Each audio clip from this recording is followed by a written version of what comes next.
प्रदेश की योगी सरकार रोज शासन प्रशासन से जुड़े नित नए फैसले ले रही है। योगी सरकार का ताजा फैसला है कि उत्तर प्रदेश में चल रही योजनाओं से समाजवादी शब्द हटाया जाए। यूपी सरकार ने समाजवादी नाम से चल रही सभी योजनाओं का नाम बदलकर मुख्यमंत्री योजना करने का फैसला किया है।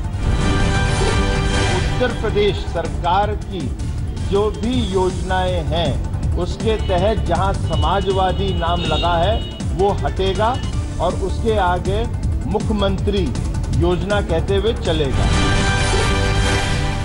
बीती रात उत्तर प्रदेश सीएम योगी आदित्यनाथ ने 1 बजे मंत्रियों और अफसरों के साथ बैठक की और कई बड़े फैसले लिए। इस बैठक में 14 अप्रैल से हर जिला मुख्यालय में 24 घंटे बिजली देने का फैसला लिया गया है। वहीं सभी गांव और तहसील में 18-18 घंटे बिजली सप्लाई के आदेश दिए गए हैं। यूपी सरकार ने जेवर में एयरपोर्ट को मंजूरी दी है। योगी आदित्यनाथ ने जल्द ही नई औद्योगिक निवेश नीति लागू करने का ऐलान किया है।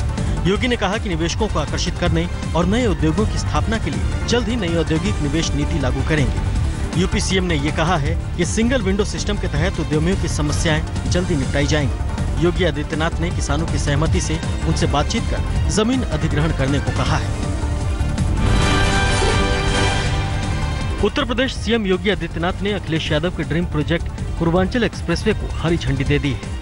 लखनऊ आगरा एक्सप्रेसवे के बाद अखिलेश का दूसरा ड्रीम प्रोजेक्ट पूर्वांचल एक्सप्रेसवे था।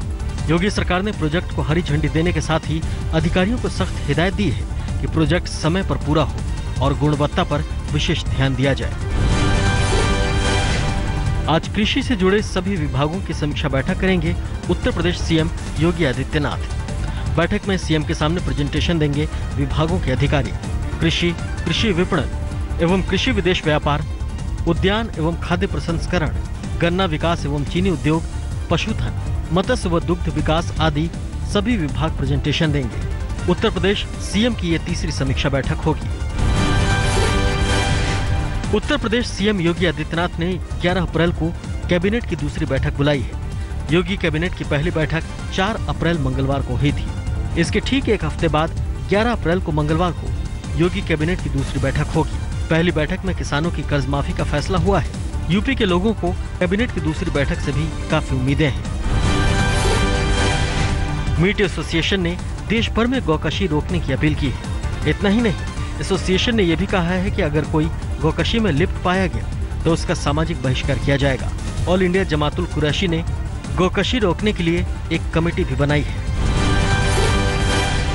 उत्तर प्रदेश के संभल में अभिभावकों ने स्कूल की मनमानी से तंग आकर मुख्यमंत्री को खून से चिट्ठी लिखी है। अभिभावकों का आरोप है कि स्कूल मनमानी फीस वसूलते हैं और हर साल कोर्स भी बदल देते हैं। अभिभावकों ने मुख्यमंत्री से गुहार लगाई है कि दाखिला के नाम पर अवैध वसूली ना हो और एनसीईआरटी की किताबों से ही स्कूल में पढ़ाई हो। मुरादाबाद में अभिभावकों ने भी स्कूल की मनमानी से तंग आकर मुख्यमंत्री को खून से चिट्ठी लिखी है। यूपी में शराब का विरोध लगातार जारी है। ये तस्वीरें यूपी के अलीगढ़ की है। शराब की दुकान बंद कराने के लिए महिलाएं सड़कों पर उतर आई और खूब हंगामा किया। महिलाओं ने शराब की दुकान पर ताला लगा दिया। वहीं शामली में पुलिस ने शराब की दुकान में तोड़फोड़ के मामले में कुछ लोगों को हिरासत में लिया है। इलाहाबाद नगर निगम में वंदे मातरम गाने पर बीजेपी और एसपी की महिला एमएलसी के बीच खूब तूतू मैमे हो गई। पार्षद रेखा उपाध्याय और पुष्पा कुशवाहा में पहले तो खूब तूतू मैमे हुई और फिर झड़प हो गई। गोरखपुर में बीजेपी युवा मोर्चा के कार्यकर्ता फारूक अब्दुल्ला के बयान के विरोध में सड़कों पर उतर आए। फारूक अब्दुल्ला ने कहा था कि पत्थरबाज पर्यटन के लिए नहीं, अपने हक के लिए पथराव कर रहे हैं। अब्दुल्ला के बयान से नाराज बीजेपी युवा मोर्चा के कार्यकर्ताओं ने प्रदर्शन किया।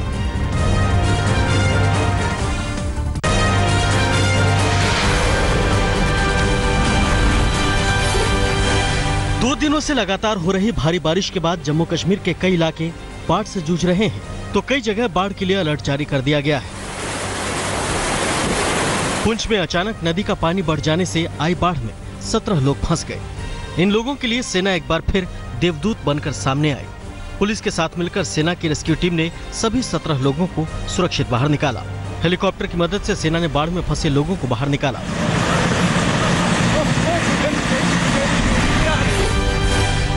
कश्मीर घाटी के कई इलाकों में भी बाढ़ के हालात हैं।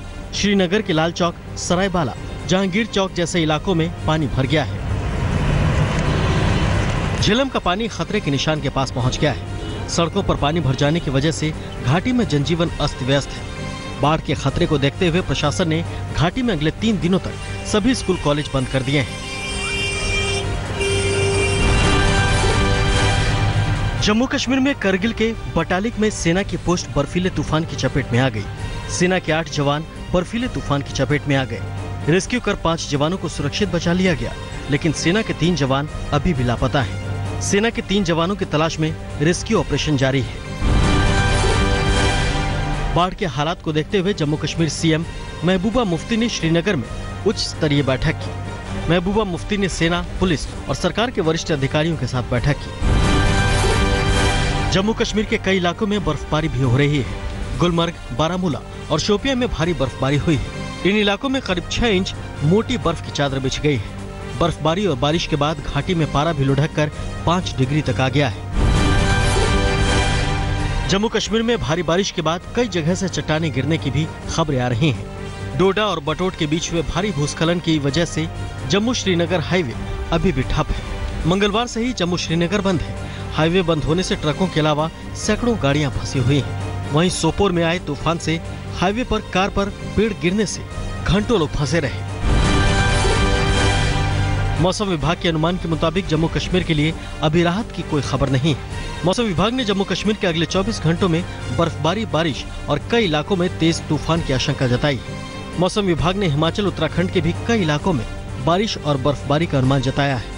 अगले 24 घंटों में दिल्ली, हरियाणा और पंजाब में तेज आंधी चलने का भी अनुमान है। उत्तराखंड के कई इलाकों में भी भारी बर्फबारी और बारिश के चलते लोगों को खासी मुश्किलों का सामना करना पड़ा। औली समेत बद्रीनाथ धाम में भी जबरदस्त बर्फबारी हुई। बद्रीनाथ के पूरे इलाके में बर्फ की मोटी चादर बिछ गई है।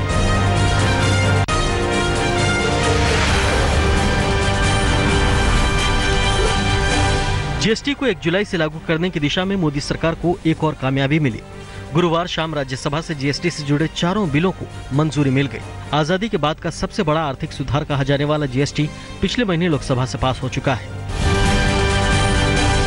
पहली बार मोदी सरकार के फैसले की कांग्रेस के किसी नेता ने दिल खोलकर तारीफ की। पूर्व पीएम मनमोहन सिंह ने नए टैक्स सिस्टम को ऐतिहासिक करार दिया है। गौरतलब है कि वित्त मंत्री अरुण जेटली जीएसटी को गेम चेंजर बता चुके हैं। मुझे ये संभावना पूरी दिखती है कि 1 जुलाई से हम इसको लागू कर सकते हैं। स्वाभाविक है कि लागू करते वक्त आरंभ में नई चुनौतियां आएंगी और मुझे लगता है कि जो भी ऐसी परिस्थिति आएगी, जीएसटी काउंसिल निश्चित रूप से उसका हल ढूंढेगी। तमिलनाडु के आरके नगर विधानसभा उपचुनाव में पन्नीर सेल्वम खेमे ने पूर्व सीएम जयललिता के शव की डमी के साथ चुनाव प्रचार कर खलबली मचा दी। जीप की बोनट पर जयललिता के शव की डमी को उसी तरह ताबूत में तिरंगे से लपेट कर रखा गया था, जिस तरह उनके अंतिम संस्कार में रखा गया था। विरोधी दलों ने प्रचार के इस तरीके की तीखी आलोचना की है।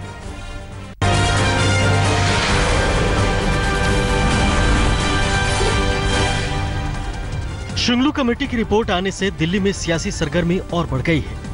कांग्रेस आज केजरीवाल सरकार के खिलाफ दिल्ली में ब्लैक डे मनाएगी। एमसीडी के सभी 272 वार्ड में कांग्रेस ब्लैक डे मनाएगी और विरोध प्रदर्शन करेगी। कांग्रेस शुंगलू कमेटी की रिपोर्ट की सीबीआई जांच की मांग कर रही है। अभिनेता और बीजेपी सांसद परेश रावल ने दिल्ली में बीजेपी प्रत्याशी के लिए वोट मांगे। परेश रावल ने राजौरी गार्डन उपचुनाव में बीजेपी और अकाली दल के उम्मीदवार मनजिंदर सिंह सिरसा के लिए प्रचार किया। परेश रावल के साथ सांसद प्रवेश वर्मा ने भी प्रचार किया। प्रचार के दौरान परेश रावल ने केजरीवाल और कांग्रेस पर निशाना साधा। बेहद रोमांचक मुकाबले में पुणे ने मुंबई इंडियंस को 7 विकेट से हरा दिया। पुणे के महाराष्ट्र क्रिकेट एसोसिएशन मैदान में 185 रनों के टारगेट का पीछा करने उतरे पुणे सुपर जॉयंट्स को आखिरी ओवर में जीत के लिए 13 रनों की जरूरत थी। कैरॉन पोलार्ड की चौथी और 5वीं गेंद पर कप्तान स्मिथ ने छक्का जड़कर मैच जीत लिया। पहले खेलते हुए मुंबई ने 20 ओवरों में 8 विकेट खोकर 184 रन बनाए थे। पुणे के शानदार जीत के हीरो रहे कप्तान स्टीव स्मिथ। ऑस्ट्रेलियाई खिलाड़ी ने 54 गेंदों में नाबाद 84 रन बनाए। उन्हें मैन ऑफ द मैच भी चुना गया। पुणे की ओर से रहाणे ने 60 और धोनी ने नाबाद 12 रन बनाए। मुंबई के खिलाफ मुकाबले में पुणे के गेंदबाजों का प्रदर्शन भी शानदार रहा। इमरान ताहिर ने 3 विकेट झटके, रजत भाटिया ने सिर्फ 14 रन देकर 2 विकेट झटके, स्टोक्स और जंपा ने 1-1 विकेट झटके। मुंबई की ओर से बटलर ने सबसे ज्यादा 38 रन बनाए और हार्दिक पांड्या ने नाबाद 35 रन, नीतीश राणा ने 34 रन बनाए। पुणे के बल्लेबाजों के आगे मुंबई के गेंदबाज भी नहीं टिक पाए।